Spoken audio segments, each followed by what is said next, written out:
Wherever you're listening in the world, it's a pleasure to welcome you to IsraelCast, the podcast powered by Jewish National Fund USA, your voice in Israel. I'm Stephen Shalowitz. First, remind you that for over 120 years, Jewish National Fund USA has been the premier philanthropic movement for the land and people of Israel. While best known for planting trees in Israel, JNF USA contributes to Israeli life in so many ways, including community development in the Negev and the Galilee, preservation of heritage sites, supporting people with disabilities, connecting high school and college students to Israel, and helping our brothers and sisters in need following the heinous October 7th terrorist attack. Well, to learn more and to see how you can contribute, do visit jnf.org. Once again, jnf.org. Plus, if you haven't done so already, we'd love it if you subscribe, rated, and reviewed us. 5 stars, of course, wherever you get your podcasts. And we'd love it too if you shared the show within your community. All right, as for this episode, we are warmly welcoming back Asaf Romirowsky to IsraelCast. Now, Asaf was our guest way back in 2020. It seems like a lifetime ago already. Now, you may remember that he's the executive director of Scholars for Peace in the Middle East and the Association for the Study of the Middle East and Africa. He is also a senior non-resident research fellow at the Begin Sadat Center for Strategic Studies and a professor affiliate, yes, at the University of Haifa. He wears many hats indeed. He was trained as a Middle East historian. He holds a PhD in Middle East and Mediterranean studies from King's College in London and has published widely on various aspects of the Arab-Israeli conflict and American foreign policy in the Middle East, as well as on Israeli and Zionist history. He's the co-author of the book Religion, Politics, and the Origins of Palestine Refugee Relief, and he's a contributor to The Case Against Academic Boycotts of Israel.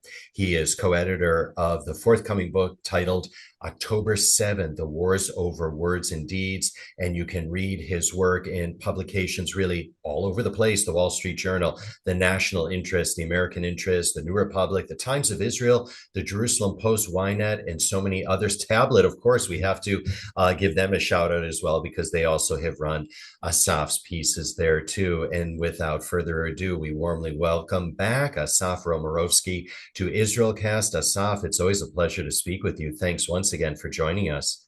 Thank you for having me. It's a pleasure to be here. All right, listen, so much has happened indeed since you were last on the program a couple of years back, hasn't it? I mean, history has done 12,000 somersaults, so there's never a shortage of topics to discuss, especially with you in the house. And really, Asaf, when I was doing my homework ahead of our conversation, I came upon 2 pieces that you wrote, which really, in many ways, bookend each other. And so I want to remind you which pieces they were, and I want to share them with our dear audience, because one piece was for the Jerusalem Post. It was written back in March of 2022, and the title was Messa's Israel Boycott Encapsulates Everything Wrong with Academia. And in that article, you highlight how members of the Middle East Studies Association, so MESA, passed a resolution endorsing a comprehensive boycott of Israel. And of course, I said it was written in March of 2022. That was over a year and a half before even October 7th happened, which of course underscores the level to which academia was anti-Israel well before October 7th. And then the second piece that really, as I said, bookends the first one was called What's Next for Middle East Studies. It was a piece that you wrote in April, just a couple months ago, April 2025, together with Alex Jaffe for the Washington Times. And so as we begin our conversation, Asaf, I'd really like to dive into that subject really. First, if you can share how for years academia was really so antagonistic towards Israel. Sure. So again, thank you for having me. So what we have here is really a foundation building. I mean, I would say that the signs that, obviously the cacophony of voices that led to the building in the buildup of 10/7 itself, but the seeds has been planted for decades. And there's been a foundation building of what I would consider to be the hijacking of the academy, as far as buying chairs, buying departments, buying the narrative, really, and this is something that is critical, that part of the layering of this understanding of how Middle East studies in particular have become the hornet's nest. But I would say at large, the humanities and the university system at large has bought into this very distinct, succinct narrative. That is to say that in this binary understanding of the Middle East, Jews and Israelis can do no right, and the Palestinians can do no wrong. And which is, to my mind, disingenuous to the academy at large. I mean, it basically glosses over the Middle East, which is rich with history, politics, theology, and history for sure, and to basically try to break it down to a black and white victim victimizer narrative. Now, what allowed this to happen is really a distinct understanding that we need to create this understanding of the world where Jews are the victimizers, and in particular Israelis in the way they do this. And of course, the Arabs, the Arab-Palestinian narrative are the victims of this whole infrastructure, which has basically been laid out through the post-colonial narrative theory, the idea of the indigeneity, and other kind of intersectionality, which are all these part of these trigger words that have layered the academy in this infrastructure. Now, how was this done? This was done on several levels. One, it was done by the purchasing. So you've seen I would argue, since the 1950s and even prior to that, you've seen a steady flow of Arab money that has gone into the academy, but the idea that these gifts are going to buy the politics in which these topics are being taught. This is even before the layering of Qatari money, which we can go into as far as the influx of money that's buying the academy and not only the higher education, but also K through 12. And so you start to see Saudi money, you start to see other kind of Arab money buying and endowing chairs and departments and putting within those chairs and departments individuals who teach based on this very distinct narrative. It's also critical to understand that one cannot really discuss the influence of Middle East studies and the humanities at large without mentioning the late propagandist and one of the more prolific Palestinian advocates, that is Edward Said. Said, in his famous book that he wrote in 1978, entitled Orientalism, and the gist of the thrust of the theory of the book is if you are not from the Orient, you don't understand the Orient, thus you cannot teach the Orient. So you have an entire body of scholarship that true Orientalists are only those who are of Arab descent. And so you bought into this whole scholarly or so-called scholarly facade of Arabs and Palestinian sympathizers who are teaching based on this very narrative. It's also important to note that Said was not a Middle East scholar. He was a professor of English Lit who spent the majority of his career at Columbia University, was a prolific advocate for the cause, and was able to figure out a way to weave in his biases through art and literature and music. I mean, these are the kind of thing that Said was able to create through his personality, which was very much a charlatan in many ways, in order to layer the bias that went on. And till this very day, I mean, just to tell you the impact of Said's influence on the academy, most undergrads are forced to read Edward Said's Orientalism. On the other hand, they do not read the serious critique led by Bernard Lewis, which was one of the founding fathers of the association that I had, the Association of Middle East Studies in Africa, which was founded by Professor Lewis and Professor Fuad Ajami, both who are, unfortunately have since passed and are seriously missing from the scene itself. But Lewis critiqued heavily Said. There was a very famous public debate also early on. But Lewis, I think to his mistake at the time when he came to the public debate in the Mesa meeting in the 80s, thought that he was coming to a scholarly debate. But really what it ended up being was a propaganda and something that he wasn't really prepared for, because Said really won the debate in his charisma and his personality by layering a lot of this narrative in the pages of the New York Times and the New Yorker years and weeks before he even came to the meeting itself. Lewis's mistake thought that he was coming to actually a scholarly debate about history and politics and the Islamic civilization, whereas Said came with his toolkit of propaganda that was sold throughout. But that is part of the foundational basis that layered the scholarship for all of this. And it's important to note that the Middle East Studies Association of America, MESA, which you mentioned, in my first article that you mentioned back, which voted on BDS, was the premier kind of association for Middle East studies. Once they voted on BDS, to my mind, they don't even have the facade of being a scholarly group. To my mind, they are entirely an advocacy organization. But these kind of propagandists and polemists, and especially many BDSers who've infiltrated the halls of the academy, have used MESA and other academic associations to propagate their own agenda. So that's where the scholarly part, so-called, has come in to basically give the facade of this of these departments and associations, all also layered and amplified by the amount of money that has come in by the Arab world.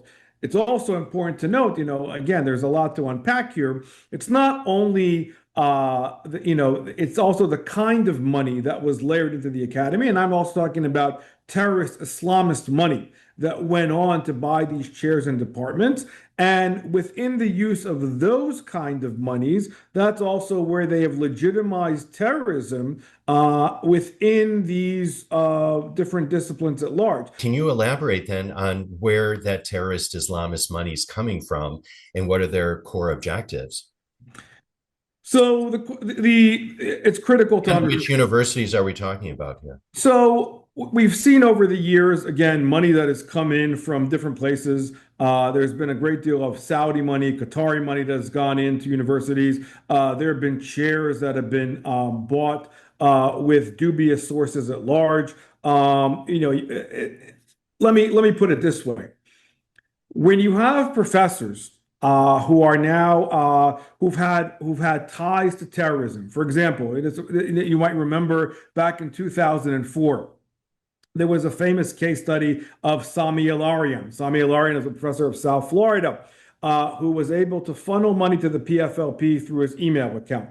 His son-in-law, fast forward to where we are today, was the chair of the Islamic Studies Department at Georgetown, who was recently removed as a result of the hearings on Capitol Hill, because he was the one that supported the strike from Iran back on the United States and promoted the Iranian regime. And so, again, a known terrorist and his son-in-law, again, the family circle plays out here. By the way, the Sami El-Arian's wife and daughter-in-law were also part of and daughter were part of the encampments at Columbia University. That's one case where you saw, again, being actively involved in some of these cases.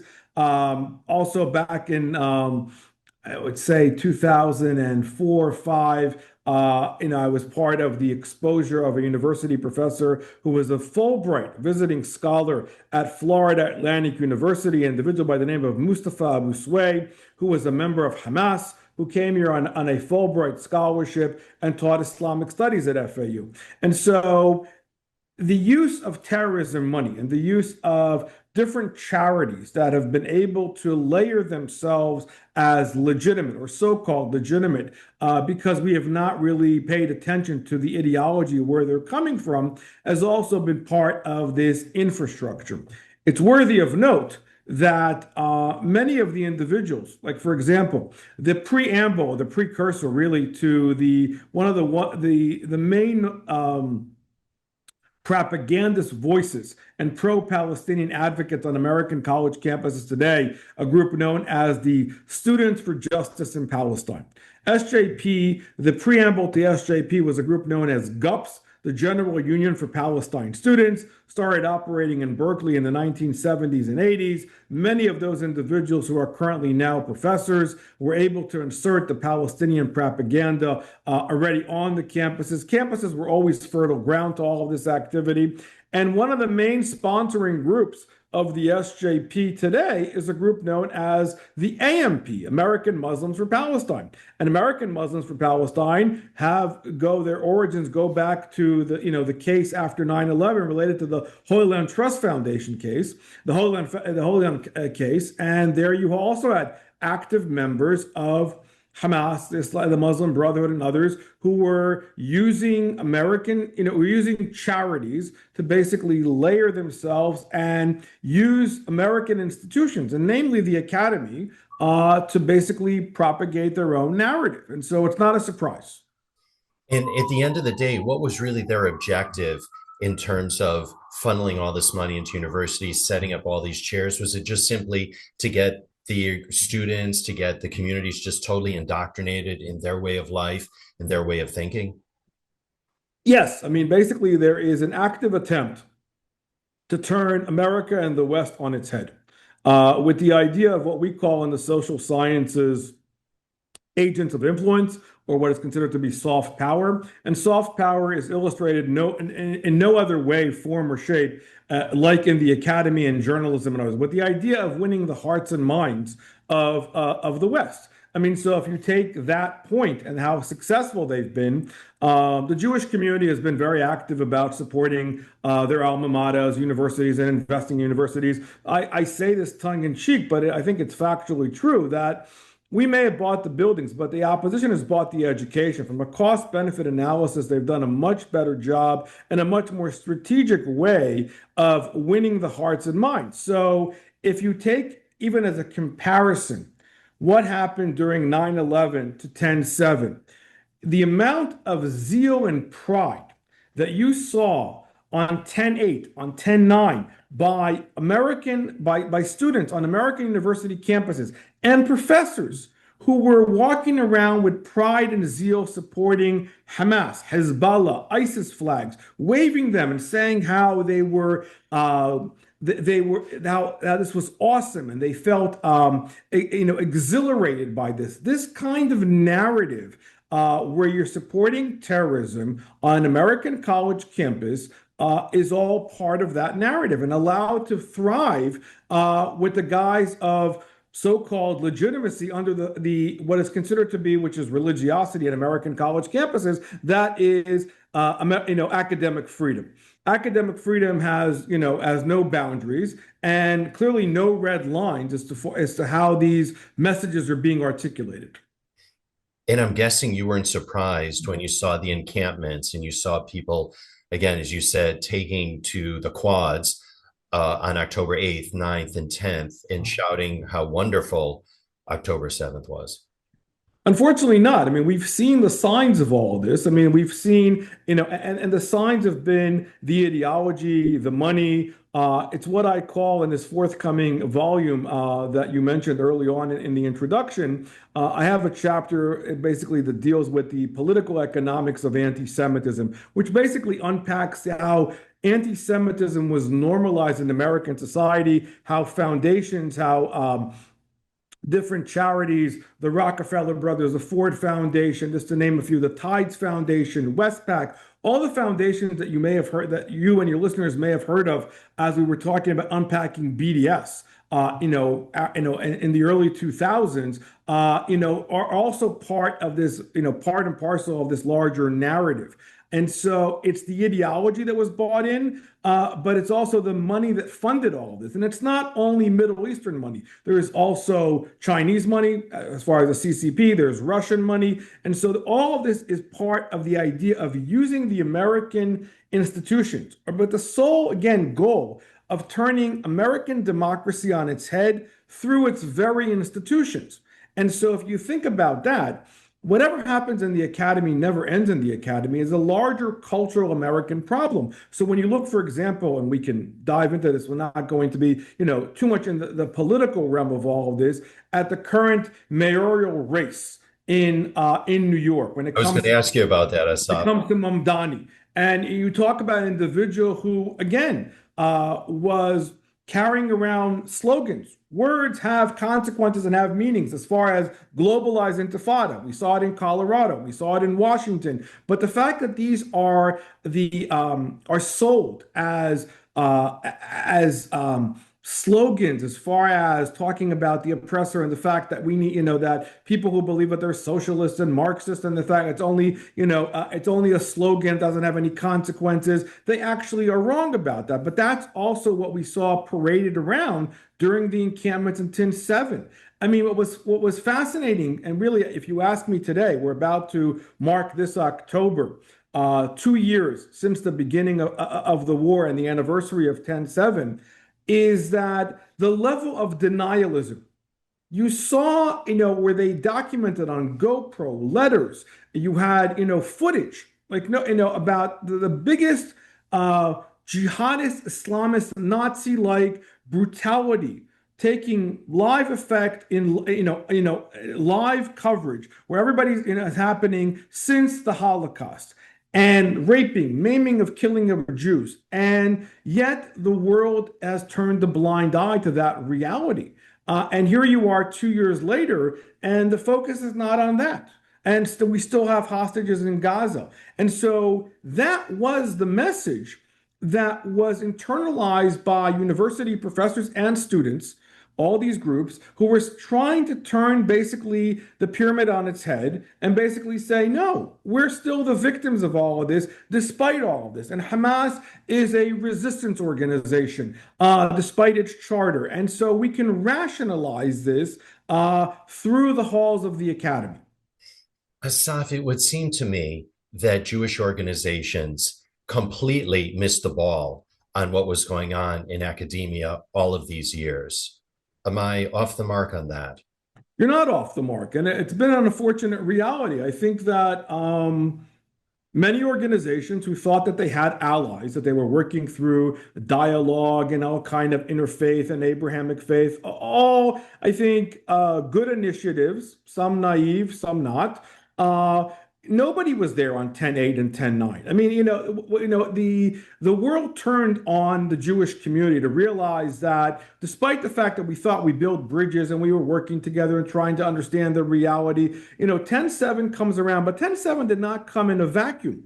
As I was trying to, articulate before, we've had a layering of a building of a foundation through institutions, money, fellow travelers that were basically buying into this, the BDS movement itself. So by the time 10/7 rolls around in 2023, they've already fed into what I would consider to be a pre-existing architecture where you had faculty, students, unions who already were able to, who have been propagating this narrative, this very, distinct narrative for decades. And so all they had to do was peel a little bit of the onion, and they were basically welcomed, and people were going around. And what was fascinating to me, and again, depressing and concerning all around, is the pride and zeal for terrorism. And the Jewish community is wrapping its head to say, how did we get here? The fact of the matter is that it's been happening right under,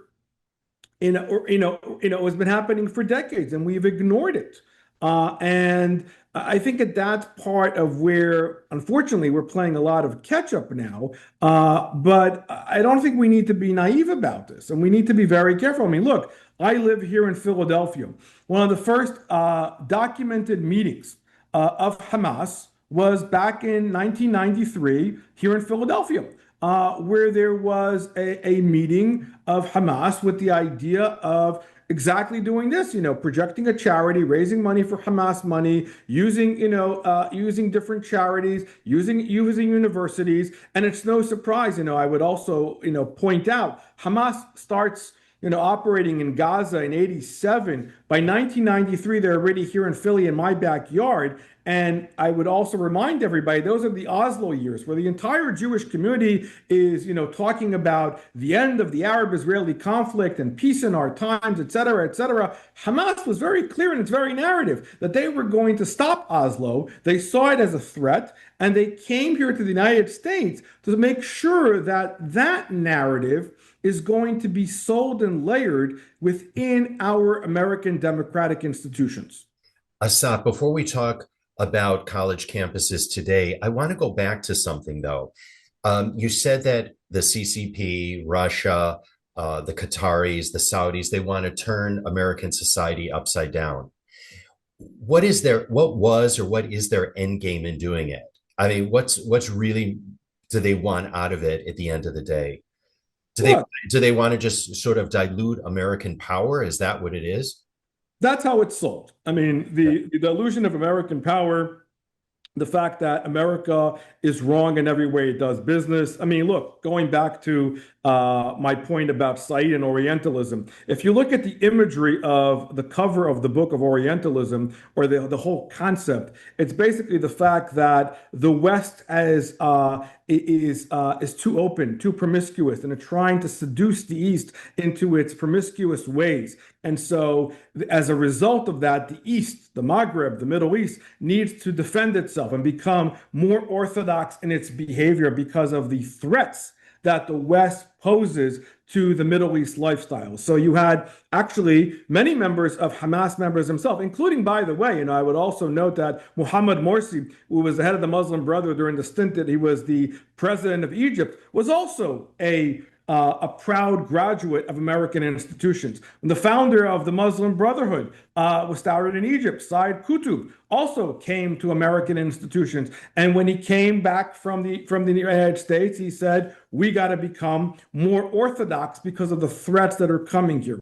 So for example, individuals like Samuel Huntington in his famous article in the 1990s called "The Class of Civilizations," and then Bernard Lewis, who also later on used the same terminology as the clash between East and West, also wrote his famous article called "The Roots of Muslim Rage."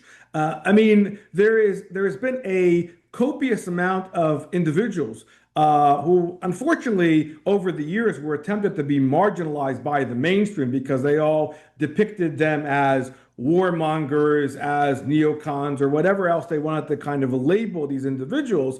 But the fact of the matter is that we've seen signs along the way. But going to your question, the question is, and this is, what I was saying earlier about Middle East Studies departments and other departments being bought by foreign money. This was also based on the Soviet model back in the Center for Ethics and Policy that was operating as a think tank in Washington. The Soviets tried to layer their ideology with the idea of sanitizing these belief and this entire belief system that allows them to operate and take over America. The fact that you have a democratic socialist, I would argue Marxist, who is now running for a mayor in New York and using these ideals and whatnot. These ideals don't come out of nowhere.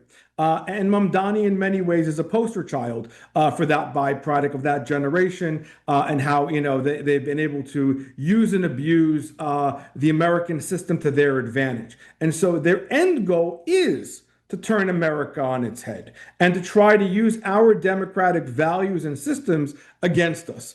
All you got to do is really look at the politics that are happening today within the Democratic Party. All you have to do is look at the DNC. During the DNC in Chicago, all the groups that I was mentioning before, the American Muslims for Palestine, Students for Justice in Palestine, groups like CARE, the Council of American Islamic Relations, they were all part of outside on the protest with the DNC, who were protesting, of course, Trump's run for presidency. I mean, so it's no surprise of how they are layering themselves in strategic roles, running for politics and running for office, using the system to their advantage.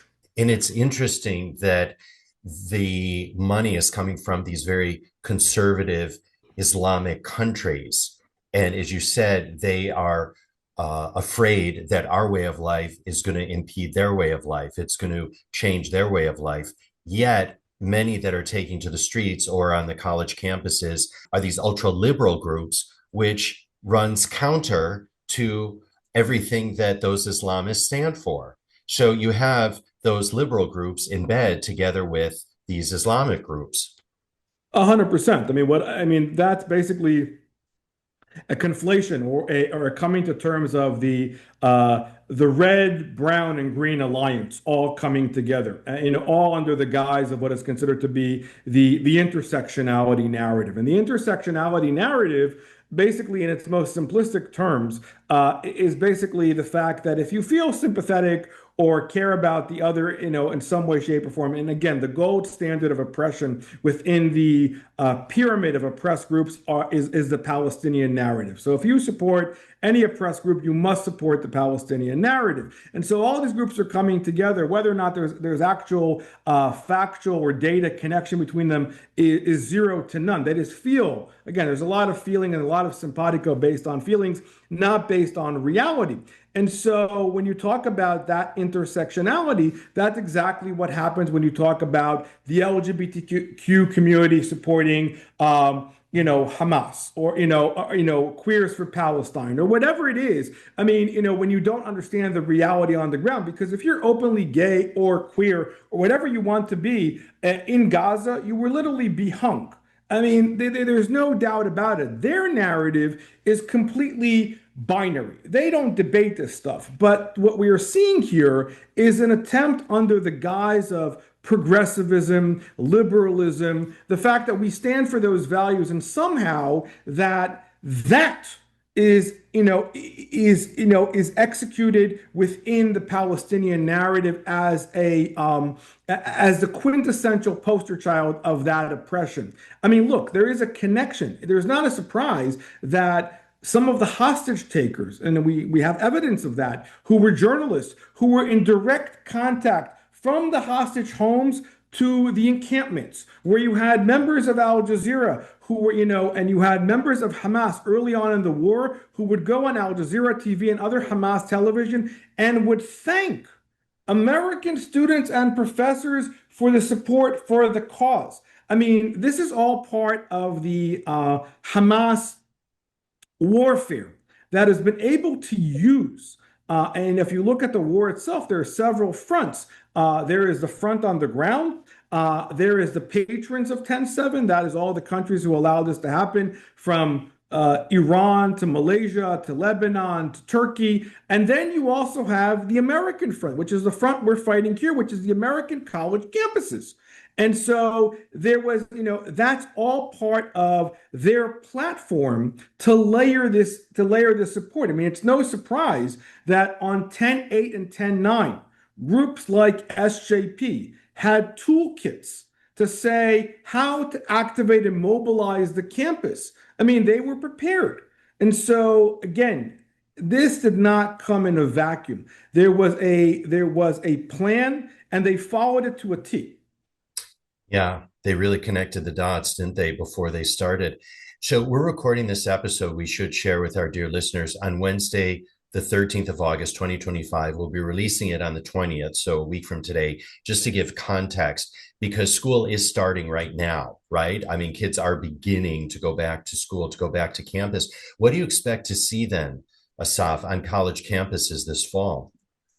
Well, I think we are at there are changes coming. I mean, and I think we've seen changes that are coming about. I mean, if you're talking about the Jewish community, I think it's very interesting that the trajectory of where Jewish students are looking at campuses, there is a correlation between where they're looking at and in the states that have anti-BDS legislation and more conservative states. And they're mostly heading south. I think in many ways the Ivies have become poison ivy. And so there is an exodus, as far as safety. I think that over the past 4 or 5 years, and also during the elections, itself, anti-Semitism was never this much of a feature in the college search that it is today.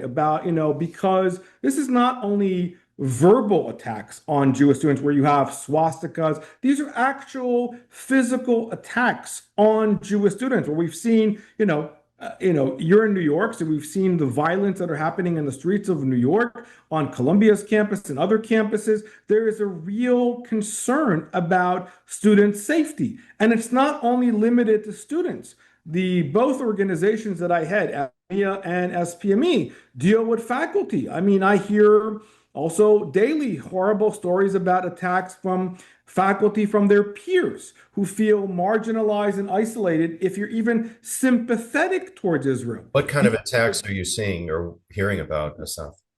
I think that there's a concern about career movement if you're a sympathetic, because the immediate connotation, if you say the word Zionism, the immediate, response is racism.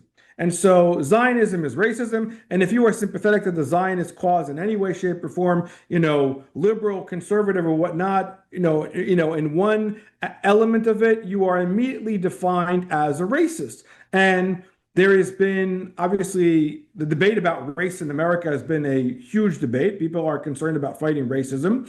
The problems with that fight or that battle is that they have not seen anti-Semitism as a form of racism, which it is. It's Jewish hatred, and people, are going after Jews. There is a racist element to all of this, and as a result of a debate, for example, apropos the intersectionality that I was talking about before, there has been a projection about the debate about race in America to the Middle East. And so Israel has been basically depicted as Jews are whites, white colonial settlers, Palestinians are black, and Jews are exporting their racism onto the Palestinian narrative and the way they do business. And as a result of that, and you and I know this so well, the Jewish community and Israel itself is hardly only white European. I mean, we talk about where Jews have come from, from the entire Middle East at large. But that, not to mention Ethiopian Jews. But facts don't matter. And don't confuse me with the facts. It is the operating line here. And so when you put all of that into the reality of the campuses have adopted this hook, line, and sinker without looking at the reality of the Middle East. Is, and I think that, is yeah. there a way of changing that mindset, Asaf? I'm hopeful. I mean, I think, look, I think that our membership, our faculty are on the front lines. I mean, I see that they're teaching, they're trying to do their work to put out to teach in the proper way history and politics and religion, and to understand the complexity of the Middle East. People are coming in, but we need more. I mean, and it's not only, if you unpack the university structure, it's not only students. It's faculty, it's administrators. So with the hearings on Capitol Hill now, you are seeing universities who are being questioned as to what exactly are they producing, not to mention with American taxpayer dollars money. The question is, because the ideology that they're allowing to thrive is, forget anti-Semitic for a second, it's anti-American. And so teaching hatred for America on American institutions, is emblematic of this reality. And so I think that the hearings on Capitol Hill, I think that the investigations are indeed shedding a light onto the rot we already knew existed for years. And I think that there is change coming in some places. Change takes time.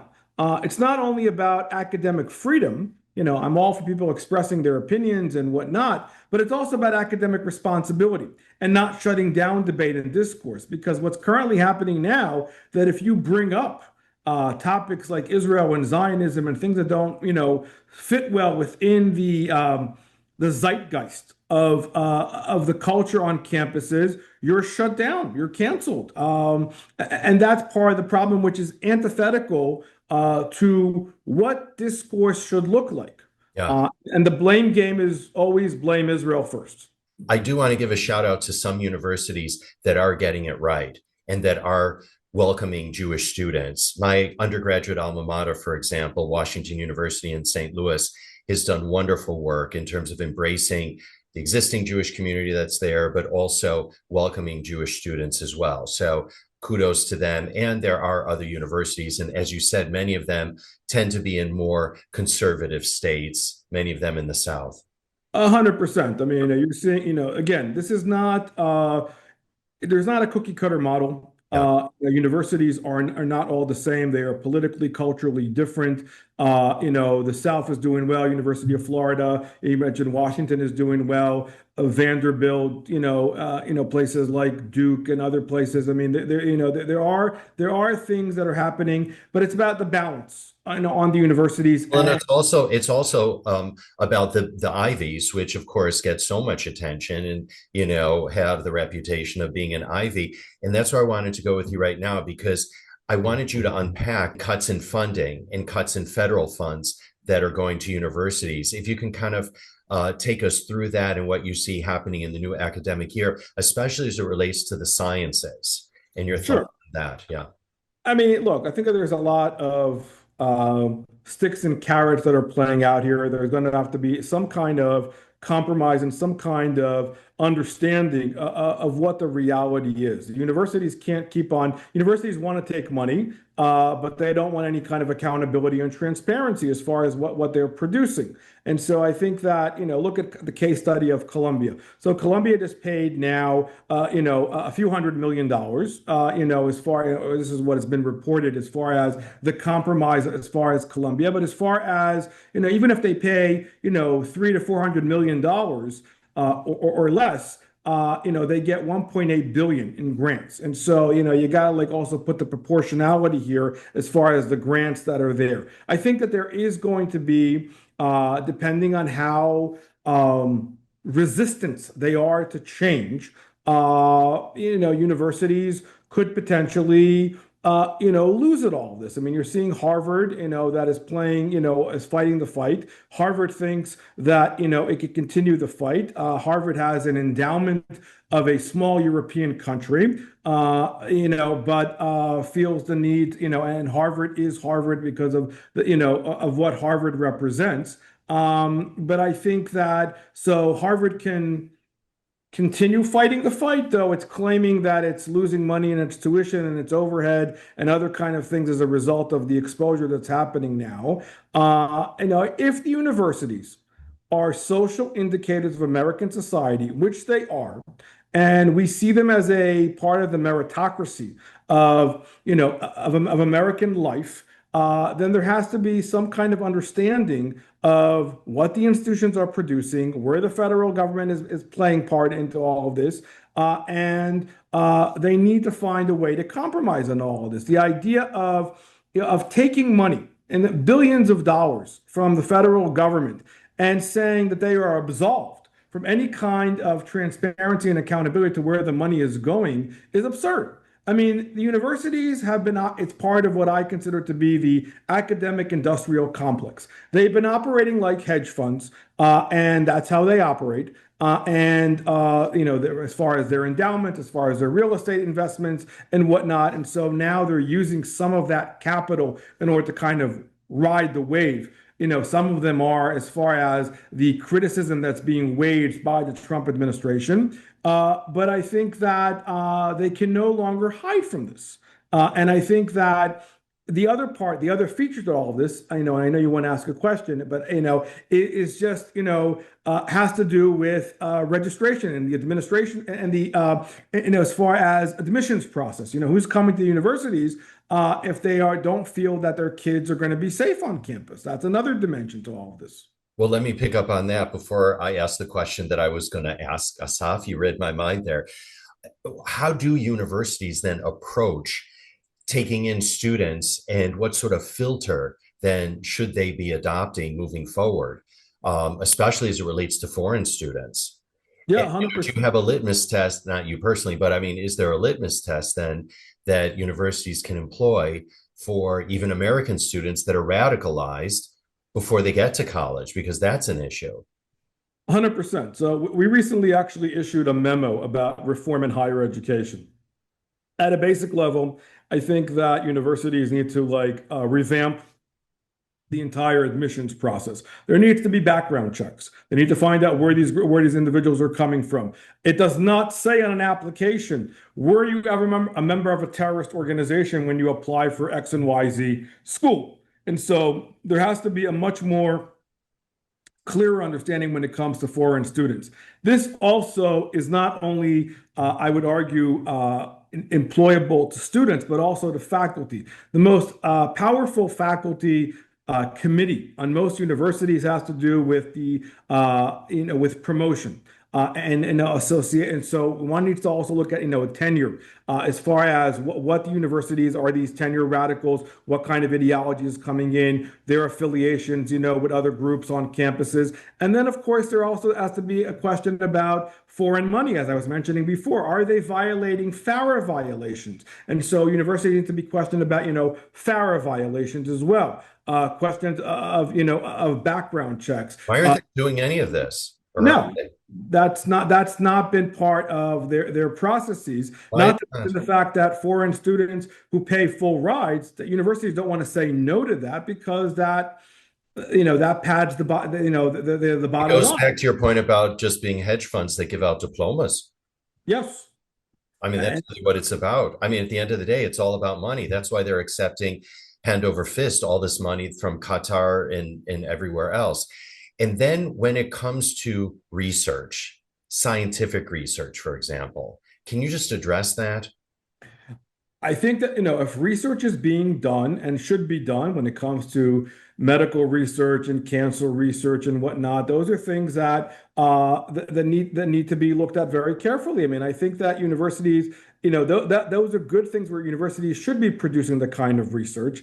Unfortunately, there will be collateral damage if they don't comply with this. And, we are seeing it now, that are victims of the environment itself.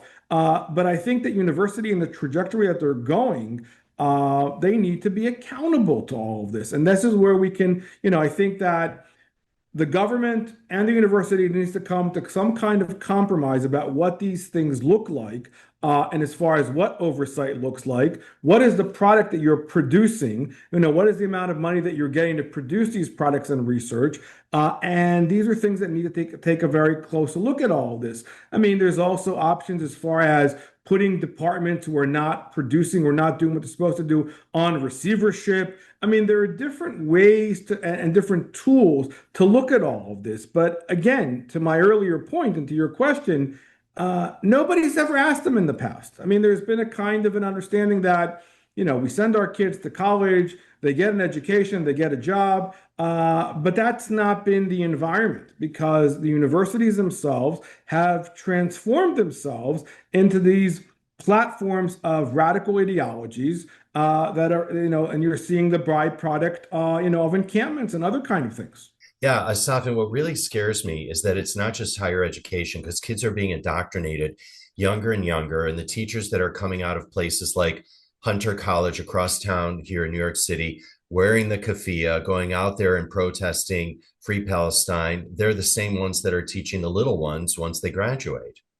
100%. I mean, by the time a freshman gets to campus, it's already too late. I mean, let me be clear about this. The bias and the layering of this starts at the K through 12. I mean, it's not a surprise that the Qatari Foundation has invested billions of dollars in American K through 12 education. What you saw in California as far as the ethnic studies. I mean, so there is an entire corpus, an entire, movement of individuals who are buying K through 12. So by the time they get to the campuses, they are already sanitized to this very narrative. I mean, this is part of the foundation building that I was talking about early on.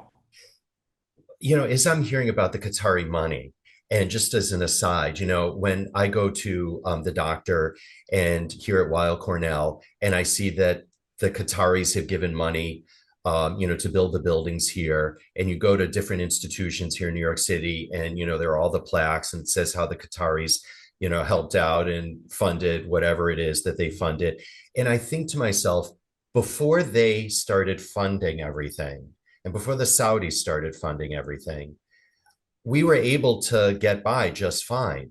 At some point, is there ever going to be an institution or a time where we say enough is enough? We are not accepting foreign money anymore. Or if we are accepting foreign money, it's only going to be from, say, for example, a true ally of ours versus these people that have ulterior motives. Well, I think that's part of the politics that plays out here. When a lot of the controversy went all the exposure that started to come out about MESA and Middle East Studies departments in North America. So, for example, Florida as a state, The governor came out very clearly saying we're no longer going to accept foreign monies. I think that some of the stuff is happening at a state level, which of course is positive. I mean, but not everybody operates that way. When you talk about a DeSantis and the way that he operates, and how he looks at things as far as dangers. I mean, I think that what you're seeing on American college campuses, and this is also part of the shift, that it's not been articulated this way to my mind. This is not a matter of academic freedom. This is a matter of national security. And the national security aspect, the fact that, let's take, for example, the founding fathers, for lack of a better term, and I use that term very loosely when I'm about to say my next sentence, of the PLO, for example, Yasser Arafat and company, they all started off as student activist leaders in universities, in Cairo University, and they used that environment to galvanize the troops, literally. They use the model of the Black Panthers. They use the model of Che Guevara. I mean, this is all they use the kind of revolutionary appeal on American college campuses to adopt that into their Marxist narrative. And so this is where our universities have been used and abused, which allows actual terrorists and terrorist sympathizers and individuals who've been associated with terrorist organizations to come as part of their resume to apply for American institutions.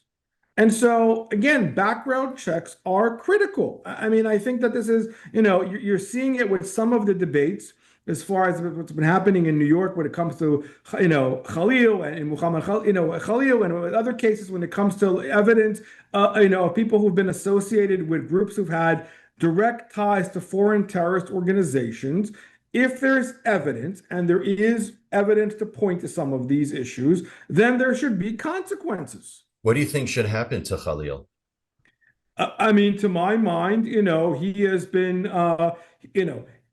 besides becoming the darling of the New York Times, in that regard, I mean, I think that there should be consequences. He has been openly advocating for globalizing intifada. I mean, he's calling for, propagating violence. I mean, I think there has to be consequences in the fact that his ties, there needs to be consequences to all of this. I mean, I think that that's something that needs to be very, closely looked at by the Department of Justice when it comes to, again, universities. Apropos, your earlier point, part of the appeal is student visas coming here and getting, situated. His situation is a little bit different because he has a green card, which makes it a more legally complex issue. But there has to be a case by case careful looking at these, at these individuals that are coming and what are they coming. I would also add one more point that I forgot to mention. I know our time is short, but we also cannot forget the Middle East campuses that some of these universities have, as campuses abroad. And then they're also feeders, and they feed off each other from in that entire infrastructure. Just a couple other bases, indeed, because I'm super mindful of your time and the clock, Asaf. You're always so generous in your thoughts and in joining us always, and we appreciate it. And this is the second time, and of course, there's going to be a third and fourth. So hang on to some of those ideas for future conversations. But I did want to ask you if you were surprised at all that Columbia's interim president, Claire Shipman, had advocated in private last year. It came out that while she was still the co-chair of the university's board, she advocated for the removal of Shoshana Shendelman, who is a fellow board member who is critical of the school's failure to protect its Jewish students. And she was advocating, that means Claire Shipman was advocating for the replacement with an Arab board member. When you heard that, did that surprise you? Unfortunately not. I mean, I talk to colleagues and friends, and what is said in behind closed doors, what is said on email correspondence, you really realize who your friends and are. And I think that the biases come to life. As I said, this is all, to my mind, part of the dimension of the normalizing of anti-Semitism in American society.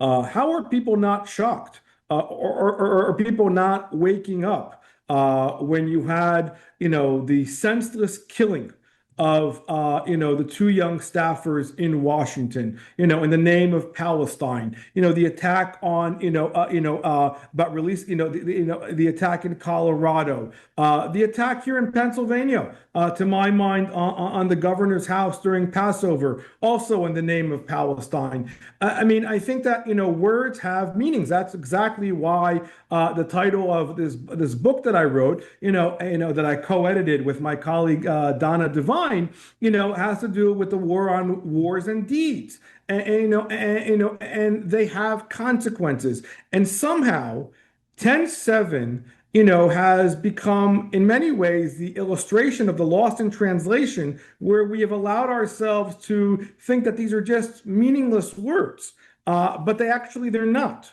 And we need to take these issues and threats extremely seriously. I mean, the difference is that they're telling us what they think about us, how they're going to do it, and for some reason, we don't believe them. And we're saying, actually, they don't mean that.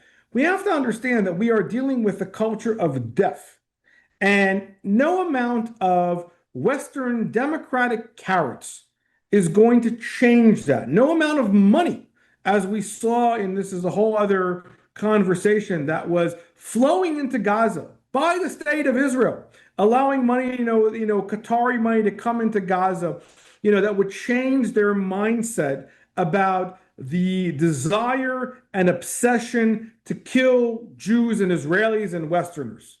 Yeah. It's a binary narrative that is emboldened and is stamped into the Islamist ideology. So, Asaf, is students are beginning to go back to school, campus, high school, middle school, across the board, Jewish students. What advice do you have for them? Look, I think that the idea is not to scare anybody. I think that the idea is we need to go in with our eyes wide open.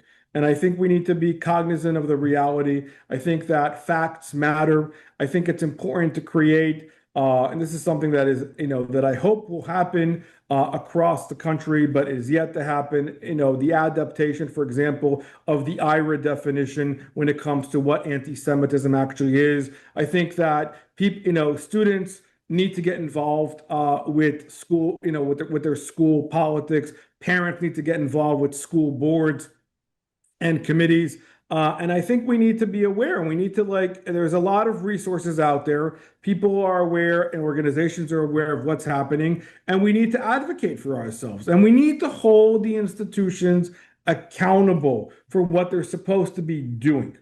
And this is something that, is critical. And in order to preserve our identity, I mean, I think that that's something that we have a lot to be proud of. Not, the Jewish community is extremely monolithic, politics left and right, and everybody has a different, opinion on a lot of issues. The opposition is extremely monolithic. But I think that there has to be red lines as far as Jewish identity, what anti-Semitism means, and fighting it, because to my mind, these are critical battles that need to be won. All right. And on that note, we're going to leave it right there.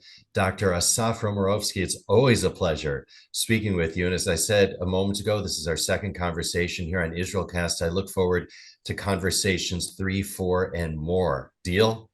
Deal.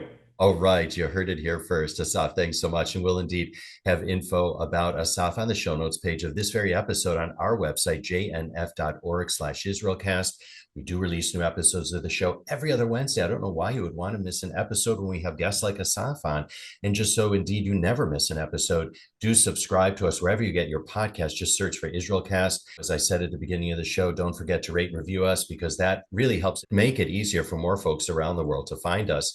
Or you can always enjoy the show by visiting us at our website. Once again, it's jnf.org/IsraelCast. And indeed, it takes a homo shop to put IsraelCast together. And for that, we thank Vivian Grossman, Stefan Oberman, and Jessica Menton. And our editor is the extraordinary Jay Rothman. The music that you hear at the top and tail of the program is titled My Eden. It's by the very talented Rafi Malkiel from his album Water on the Tzaddik label. IsraelCast is powered by Jewish National Fund USA, your voice in Israel. And for more info about JNF USA, do visit jnf.org. That's the website. And if you'd like to write to us with story ideas or just to say hello, I know Asaf would love to hear from you, and so would I. So do email us at israelcast@jnf.org. Once again, israelcast@jnf.org. Meantime, I'm Stephen Shalowitz, thanking you for tuning in and looking forward to having you join us on future episodes of IsraelCast.